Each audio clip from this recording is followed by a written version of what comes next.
Las mujeres trans bajamos 2 escalones, uno por trans y otro por mujeres.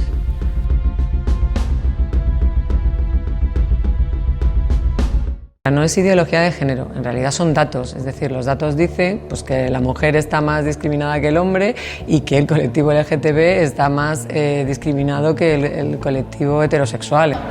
Y los datos son aplastantes. El 85% de personas trans en España está en paro. Y mientras en algunos sitios pues no les importa que haga la transición en el sitio y tal, en otros sí. Y en otros muchos sitios tú vas como diciendo te llamas Irene y luego eres Carlos, yo aquí mira, no, esto va a ser un problema, búscate la vida en otro lado. Y la situación se agrava cuando diferenciamos entre hombres y mujeres trans. El 69% de ellas se sienten discriminadas frente al 61% de hombres trans. Ahora mismo estamos todavía hablando sobre la discriminación de la mujer, con lo cual con este panorama puedes imaginar que otros tipos de discriminaciones a otro tipo de colectivos es muy complicado pues obtener estos resultados cuando estamos todavía en lo más generales. Tenemos que entrar en esto, pero yo creo que vamos a ir bastante lentos. Pero, ¿por qué hay esta diferencia entre hombres y mujeres trans? Los hombres trans pasan por ser más invisibles porque de alguna manera esa transición que hacen pues pasa más desapercibida, se nota menos, ¿no?, que son hombres trans, y eso en ese sentido es positivo porque les evita discriminación.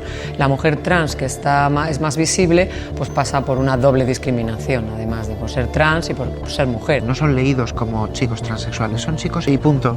En cambio, en el caso de las mujeres transexuales muchas veces no somos leídas como mujeres o hay algo en nuestra estética, apariencia o genética, nuestro cuerpo, que les indica a los demás qué es lo que somos. Entonces la discriminación que recibimos en ese sentido es muchísimo mayor. Una de las consecuencias directas es la brecha salarial, y a pesar de la importancia hay muy pocos estudios sobre cómo afecta iniciar el proceso de transición a la economía de las personas trans, y los que hay están muy desfasados. Y el más actualizado es de 2008 y es la Encuesta Nacional de Discriminación Trans de Estados Unidos, según el cual cuando un hombre termina su proceso de transición pasa a ganar más, mientras que en el caso de las mujeres pueden llegar a perder 1/3 de sus beneficios, y esto también afecta a la hora de acceder a un puesto de trabajo.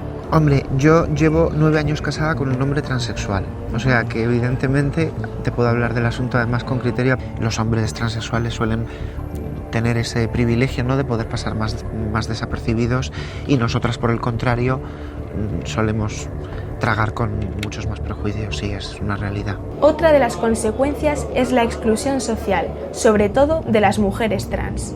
Hace unos años el colectivo trans solamente tenía 2 opciones, entonces era la prostitución y el espectáculo. 2 únicas salidas laborales que se explican también por la baja formación y el abandono escolar.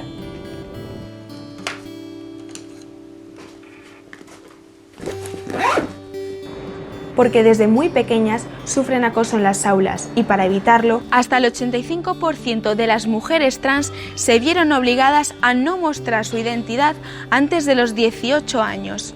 En quinto de primaria, al yo exteriorizar y empezar a mostrar mediante el maquillaje pues que me sentía distinta, en el colegio empecé a sufrir lo que se conoce hoy en día como bullying, acoso escolar. Sufría pues todo el machaque que sufría en mi pueblo y tuve que dejar los estudios. Principalmente una necesidad desaforada de encontrar tu lugar. Pero, ¿está la sociedad cambiando? ¿Se habla de transexualidad en el día a día? En España, la Ley de Identidad de Género está vigente desde 2007, pero solo 12 de las 17 comunidades autónomas han regulado desde entonces una ampliación de los derechos del colectivo LGTBI.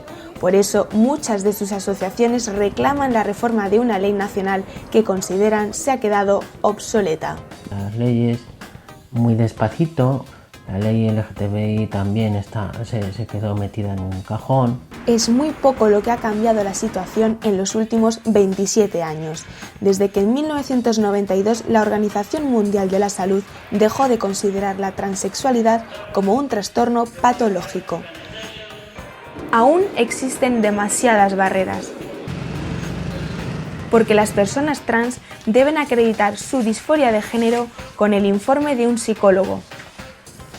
eliminar esta certificación es una de las grandes reivindicaciones del colectivo trans.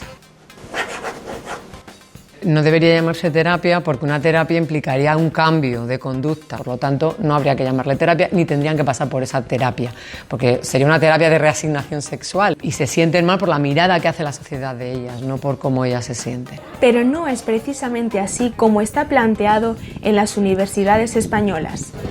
Lo confirma la encuesta online sobre transexualidad realizada para esta investigación, esa a la que han respondido 39 estudiantes de psicología o ya graduados, y la conclusión es demoledora. Nada menos que el 94,9% consideran que han estudiado poco o nada sobre transexualidad y el 23,1% aseguran que se sigue impartiendo como trastorno patológico. De todas formas, la gente es muy distinta. Hay algunas personas que están en estos puestos y que a lo mejor no son las más idóneas. Ella es Natalia y pertenece al 15% de personas trans que no están en paro en España. No tuve ningún rechazo. Mi camino trans es una alfombrita roja donde he ido caminando, la gente me tiraba fotos. Es informática y se dedica a cuidar y modernizar los protocolos de seguridad de grandes compañías en esta empresa pequeña del sector tecnológico.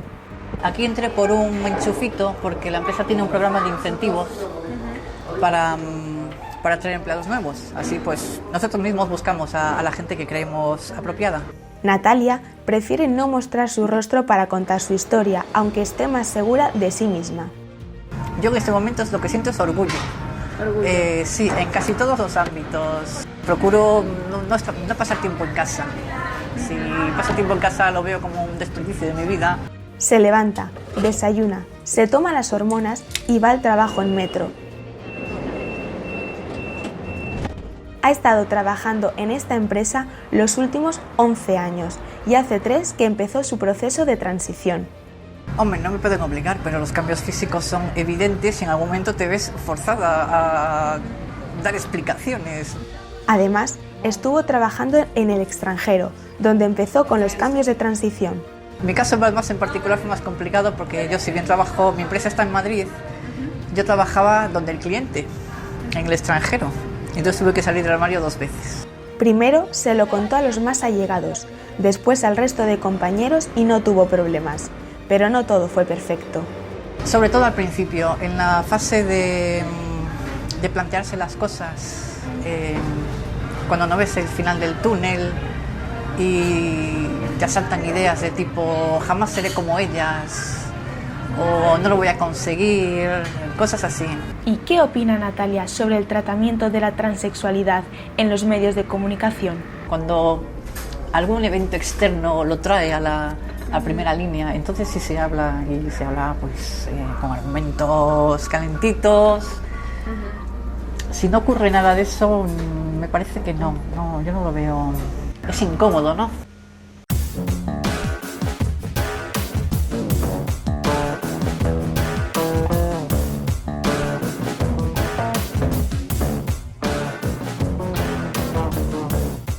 Los medios de comunicación tienen un papel clave en la visibilización de las mujeres trans. Yo creo que todos estamos aprendiendo a utilizar un vocabulario correcto, a saber cómo hay que hacer las cosas. Entonces, el hecho de que se esté hablando de transexualidad hoy día en tantos medios de comunicación diversos, distintos, creo que es bueno porque cada vez nos da más información.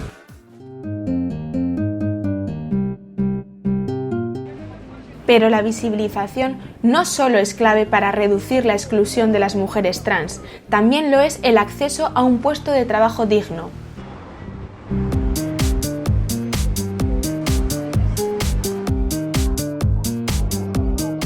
En España no hay problemas para su acceso en la administración pública, pero en las privadas es muy diferente.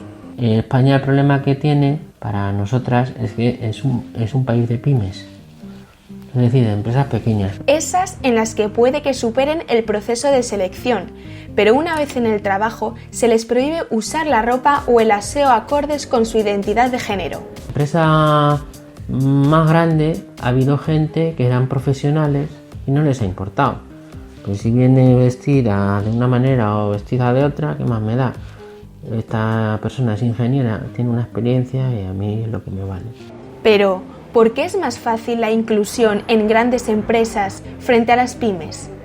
Actualmente las grandes empresas tienen lo que se llaman las políticas de responsabilidad corporativa, entonces pues se encargan justamente de solucionar los temas que tienen que ver con la diversidad en todos los aspectos. Entonces pues en un momento determinado en una empresa puede surgir esta cuestión de la transexualidad y a lo mejor sí que apoyar con medidas. Sin embargo, pues las pymes, pues desgraciadamente no hay nada de estas cuestiones, están envueltas en otros problemas muchas veces, ¿no?, de la propia subsistencia. Porque no hay una ley muy extensa sobre las mujeres trans en el trabajo, solo las protege el Estatuto de los Trabajadores. No hay mucho todavía sobre esta cuestión, no es tan claro como en el caso, por ejemplo, pues eso, por razón de género, por razón de embarazo, por razón de maternidad, que en este caso sí que está ya totalmente recogido en la norma como tal y descrito. Un estatuto que las protege de ser despedidas por su identidad de género. Cuando tú sin causa despides a alguien, pues tienes que pagar una indemnización, pero si lo haces sin causa y además discriminas, entonces el despido es nulo, lo que significa es que esa persona tiene que ser readmitida a las mismas condiciones en el puesto de trabajo que tenía. Y precisamente para blindar esta protección, el Real Decreto publicado el 7 de marzo de este 2019 incorpora en el BOE una novedad determinante. Hasta marzo, cuando leías el Estatuto de los Trabajadores, solo hablaban de trabajadores. El paso que ha dado la nueva norma es que cuando ha regulado todas las cuestiones nuevas de igualdad, ha incluido el término persona trabajadora. Es inclusivo para todo el mundo. Una normativa que da un paso adelante en la lucha por la igualdad. La sociedad está muy por delante de las instituciones que la representan. Está más preparada para admitir comportamientos diferentes u otros esquemas nuevos que sus propios representantes.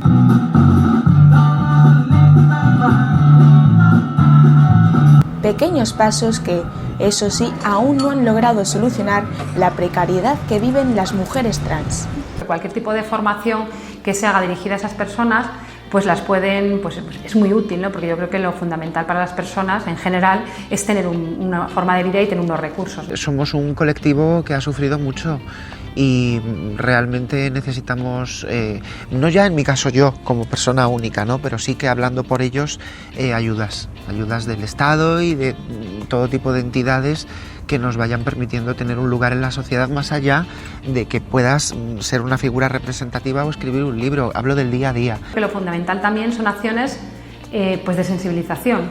Hay que trabajar en la diversidad desde el ámbito educativo, a enseñar que todas las personas somos diversas. La clave es que cada persona pueda vivir en libertad y sentirse como se sientan. Ellas no tienen una única solución, pero consideran que aún queda mucho camino por recorrer para que las mujeres trans se sientan completamente integradas en la sociedad.